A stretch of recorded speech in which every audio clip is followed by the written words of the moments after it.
Salut esprits curieux, bienvenue dans une nouvelle exploration intellectuelle. Aujourd'hui, nous faisons face à une figure titanesque, un homme qui a vécu près d'un siècle et dont l'ombre se projette sur toute la pensée moderne. Nous parlons de quelqu'un qui est né à l'époque des calèches et qui est mort à l'ère de l'exploration spatiale.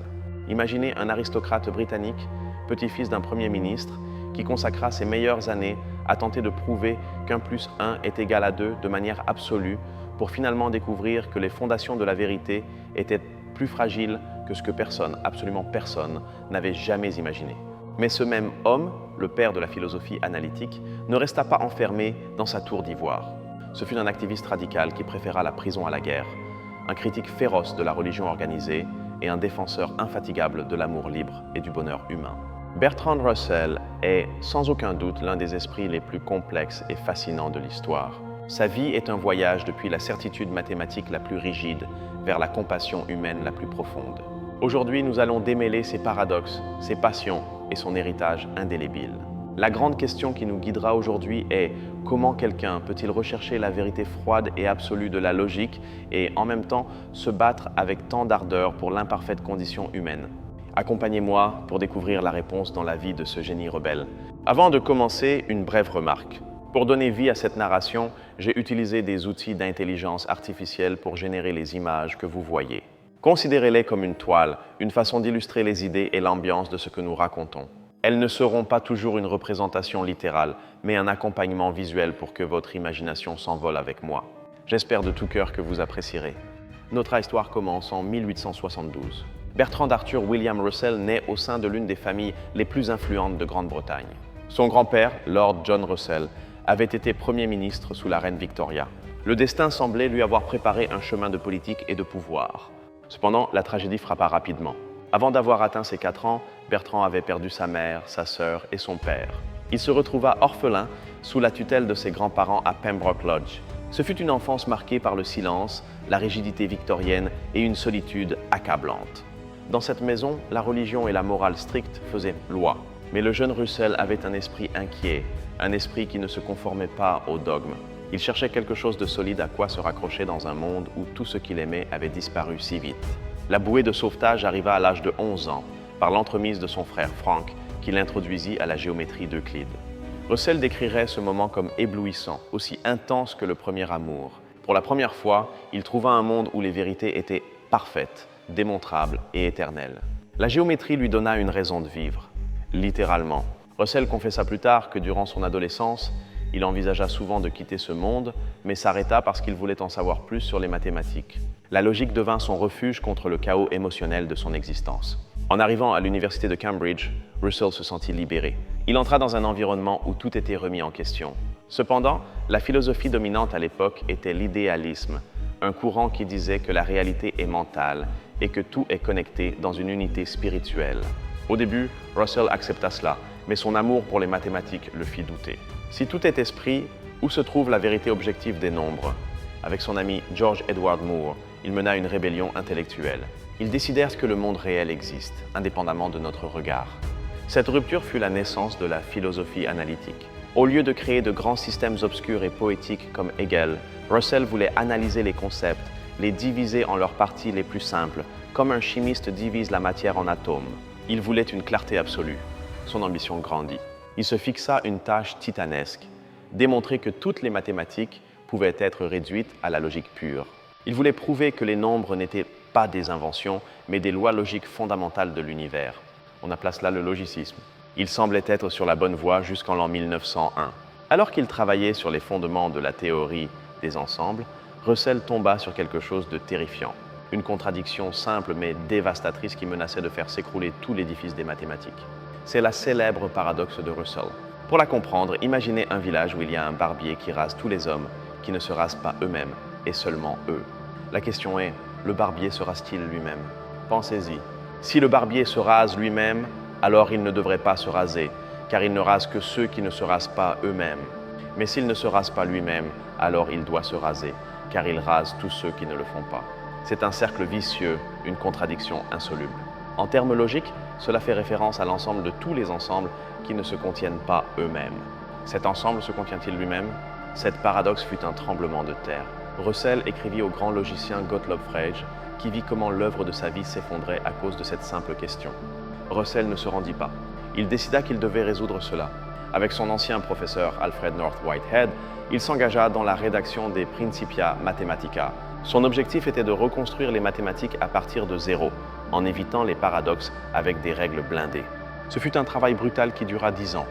10 ans pour écrire 3 volumes massifs remplis de symboles étranges que très peu de personnes dans le monde pouvaient lire. Russell dit plus tard que son intellect ne se remit jamais complètement de l'effort d'écriture de ce livre.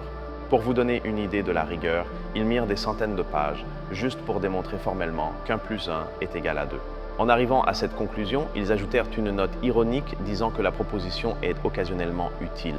Bien que les Principia n'aient pas atteint tout ce qu'ils promettaient et que plus tard Kurt Gödel démontrerait qu'un tel système est impossible à compléter, l'œuvre reste un monument à l'intellect humain.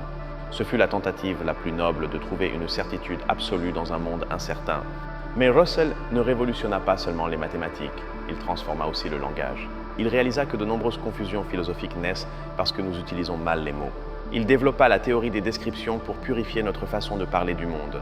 Prenons la phrase « Le roi actuel de France est chauve ». La France est une république, elle n'a pas de roi. La phrase est-elle vraie ou fausse? Si nous disons qu'elle est fausse, il semble que nous suggérions que le roi a des cheveux. Russell résolut cela en analysant la structure logique cachée sous le langage quotidien. Il nous a enseigné que le langage est une carte, et parfois la carte contient des erreurs qui ne correspondent pas au territoire. Son travail a fondé la philosophie du langage, un outil vital pour les penseurs ultérieurs et pour l'informatique moderne. Sans Russell, nous ne comprendrions pas la logique de la programmation.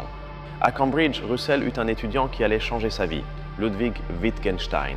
Un jeune Autrichien intense, brillant et tourmenté, Russell vit en lui son successeur naturel, quelqu'un capable de porter la logique au-delà de là où il l'avait laissée. La relation fut tumultueuse. Wittgenstein finit par critiquer les idées de Russell, lui disant que la logique ne pouvait pas expliquer les choses les plus importantes de la vie, comme l'éthique ou la mystique. Russell, bien que blessé, eut l'honnêteté intellectuelle de reconnaître le génie de son élève. Alors qu'il luttait avec la logique, le monde réel éclata.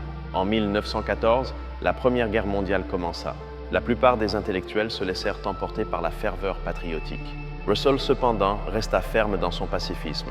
Il ne pouvait pas comprendre comment la civilisation européenne se lançait dans un anéantissement collectif. Il écrivit, prononça des discours et organisa des protestations. Cette position fit de lui un paria. Ses amis lui tournèrent le dos et le gouvernement britannique le surveillait de près. Son activisme eut un prix élevé. Il fut expulsé de son poste à l'université de Cambridge, perdant son foyer académique. Et en 1918, il fut condamné à 6 mois de prison pour un article critiquant l'intervention américaine dans la guerre. Mais Russell était inébranlable. À la prison de Brixton, loin de se déprimer, il écrivit un autre livre de mathématiques et lut voracement. Il dit que la prison fut un agréable répit de la responsabilité d'essayer de sauver le monde. Après la guerre, Russell voyagea en Union soviétique. Il rencontra Lénine et Trotsky. Alors que d'autres intellectuels de gauche idéalisèrent la révolution, Russell vit l'autoritarisme naissant. Il écrivit une critique prophétique sur le bolchevisme alors qu'il était encore impopulaire de le faire. Il voyagea aussi en Chine, où il fut reçu comme un héros. Il tomba amoureux de la culture chinoise, admirant son approche de la vie et du bonheur par-dessus l'efficacité occidentale. Là-bas, il tomba gravement malade d'une pneumonie, et les journaux japonais allèrent jusqu'à annoncer sa mort. Mais Russell, comme toujours, survécut. En revenant en Angleterre, avec une famille à charge, il dut se réinventer. Il devint un écrivain populaire, publiant des livres sur l'éducation, le mariage et la moralité qui scandalisèrent la société conservatrice. Dans son livre « La conquête du bonheur », Russell fit descendre la philosophie du ciel à la terre. Il nous dit que le malheur vient de trop se soucier de soi-même. Il proposa l'enthousiasme pour les choses simples et la curiosité envers le monde extérieur comme remède à la mélancolie. Il aborda également des sujets tabous comme le sexe. Il défendit l'éducation sexuelle et l'amour libre bien avant la révolution des années 60. Il fonda une école expérimentale, Beacon Hill, où les enfants avaient une liberté totale d'apprendre et de questionner l'autorité. Sa position sur la religion fut tout aussi provocatrice. Dans sa célèbre conférence « Pourquoi je ne suis pas chrétien ?», il argumenta que la religion se base sur la peur et qu'elle a été une source de misère incalculable pour l'humanité. Il défendait une éthique basée sur la bonté humaine, non sur des commandements divins. Pour illustrer la charge de la preuve, il inventa la célèbre théière de Russell. Il dit que s'il affirmait qu'il y a une théière en porcelaine en orbite entre la Terre et Mars, personne ne pourrait le réfuter. Mais cela ne signifie pas qu'il soit raisonnable d'y croire. Cette analogie simple désarma des siècles d'apologétique religieuse. Russell insistait sur le fait qu'il n'appartient pas aux sceptiques de réfuter le dogme, mais aux croyants de le prouver. Son agnosticisme n'était pas un doute timide, mais une affirmation courageuse de la raison face à la superstition. La Seconde Guerre mondiale arriva et cette fois, Russell changea sa position pacifiste. Il reconnut que le régime allemand de l'époque était une menace qui ne pouvait être arrêtée par des mots. Il admit que la guerre, bien que terrible, était parfois le moindre mal. Cela démontra sa flexibilité intellectuelle. Après la guerre, avec le monde divisé par le rideau de fer, Russell devint l'une des voix les plus respectées de la planète. En 1950, il reçut le prix Nobel de littérature, non pour un roman, mais pour ses écrits en défense des idéaux humanitaires. À un âge où la plupart se retirent, Russell se radicalisa de nouveau. L'apparition de la bombe atomique la terrorisa. Il vit que l'humanité avait pour la première fois la capacité de s'autodétruire complètement. Il consacra ses dernières décennies à éviter l'apocalypse nucléaire. En 1955, il unit ses forces avec Albert Einstein. Ensemble, ils lancèrent le manifeste Russell-Einstein. Ce fut le dernier acte public d'Einstein avant sa mort. Le document appelait les scientifiques du monde entier à s'unir pour alerter sur les dangers des armes nucléaires. La phrase clé du manifeste résonne encore aujourd'hui. Souvenez-vous de votre humanité et oubliez le reste. Ce fut un appel désespéré à la conscience globale au moment le plus intense de la guerre froide.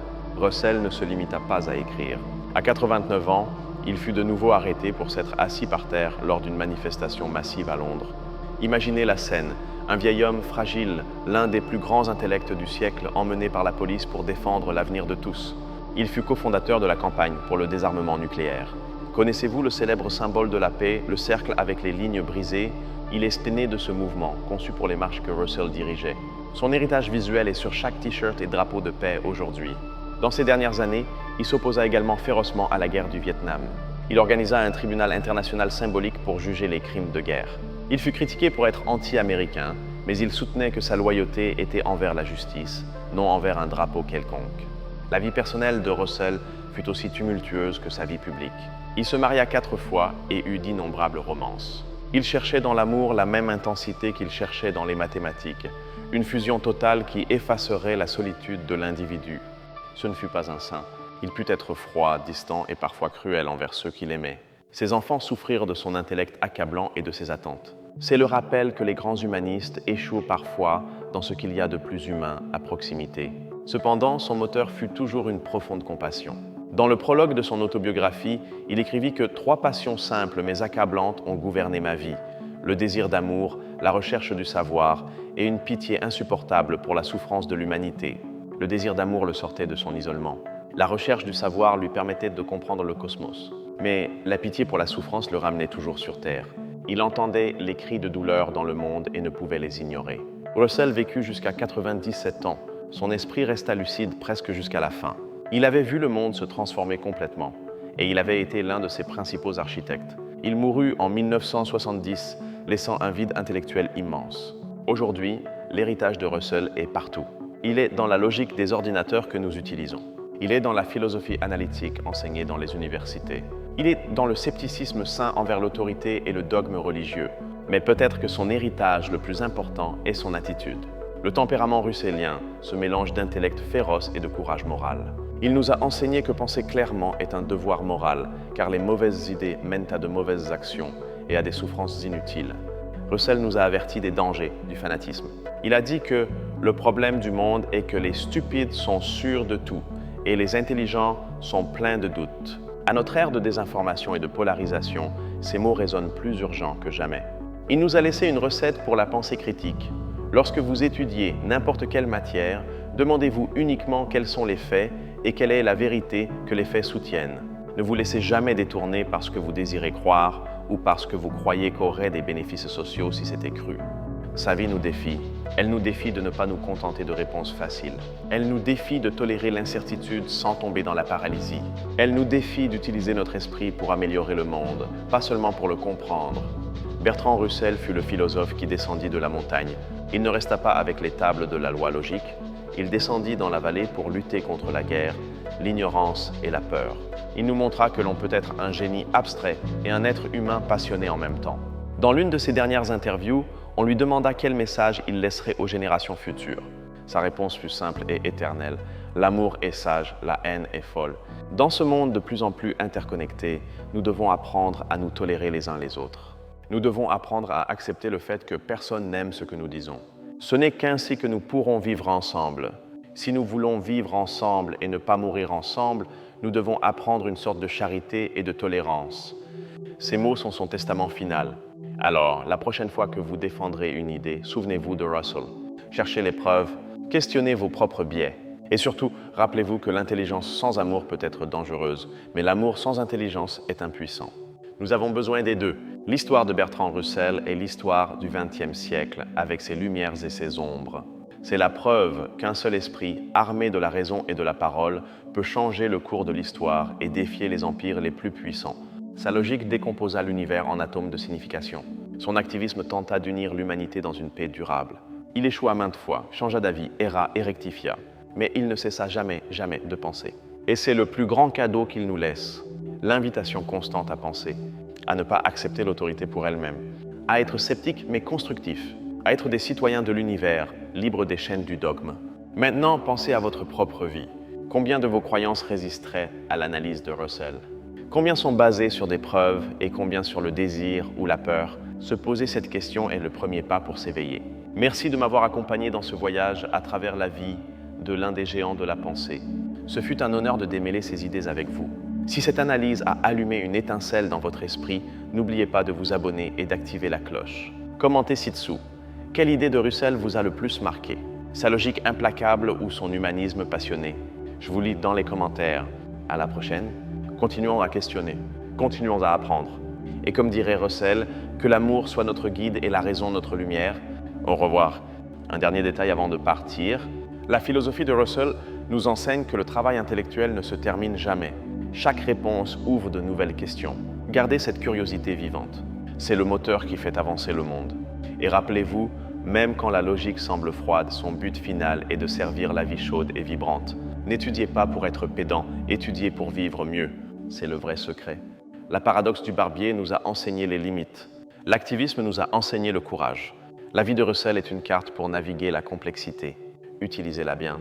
De la solitude de Pembroke Lodge aux scènes mondiales, Russell n'a jamais cessé d'être cet enfant qui cherchait la sécurité dans la géométrie. Nous portons tous un tel enfant en nous. Prenez-en soin. La clarté est une forme de courtoisie envers la pensée des autres. Écrivez clair, parlez clair, pensez clair. C'est le meilleur hommage que vous puissiez rendre à ce penseur. On se voit dans la prochaine vidéo où nous continuerons d'explorer les idées qui ont façonné notre réalité. La connaissance est une aventure infinie. Soyez courageux. Merci pour votre temps et votre attention, les deux ressources les plus précieuses que vous ayez. Les investir dans l'apprentissage est la meilleure décision. Une salutation affectueuse à tous. À bientôt, chercheurs de vérité. Continuez à lire. Continuez à douter. Et surtout, continuez à être humain. Fin de la transmission.